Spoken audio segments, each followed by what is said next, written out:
backfilling kami ng dike ngayon. Ito yung trabaho ko ngayon ngayong araw.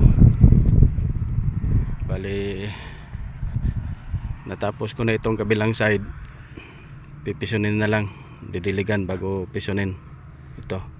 Tapos itong kabila naman minimixing nung traktora. Ayun, yan ang katulong ko sa pagmimixing ng materyales. Wala kasing reaper itong grader na hawak ko. Ayan.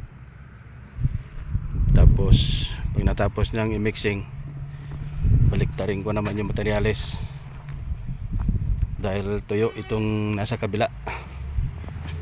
Itong parte rito. Kaya matapos niya mag-mixing, baliktarin ko yan, ipapatong ko rito, tapos diligan uli, tapos padaanan naman ng traktora. Ito yung dike na ginagawa namin. Bali yung bundok na yan, dalawang bensing pa. Yan, may dalawang bensing pantira, mga 6 meters pa siguro. Dugtong na yan dito. Yan, sa kabila.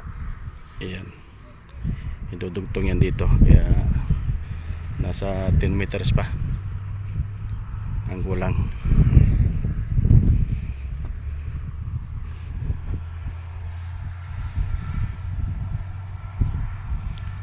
Maganda itong traktora ang mag-mixing.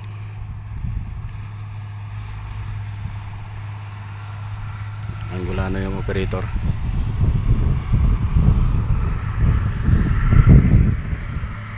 Buksan ko muna itong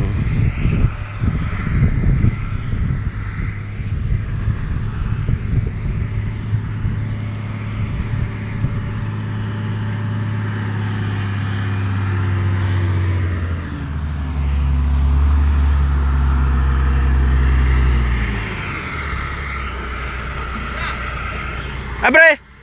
Abre! Okay.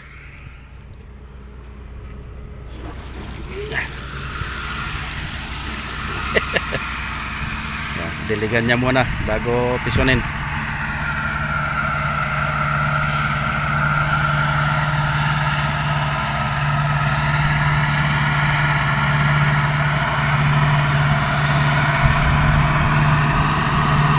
Maganda ang pagka-mixing basta traktor ang ginagamit.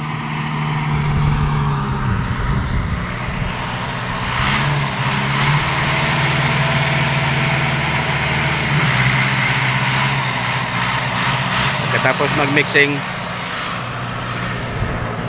i-grade ko na lang mamaya. Masilan itong dike na to. Kailangan maganda ang compaction bago patungan uli. 25 centimetro bago magpatong.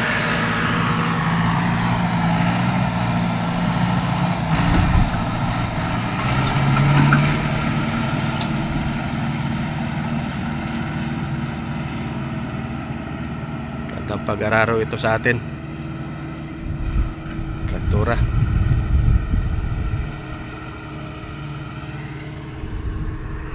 Ito yung gamit kong grader, Caterpillar na 16M. Wala na siyang manubila, joystick na.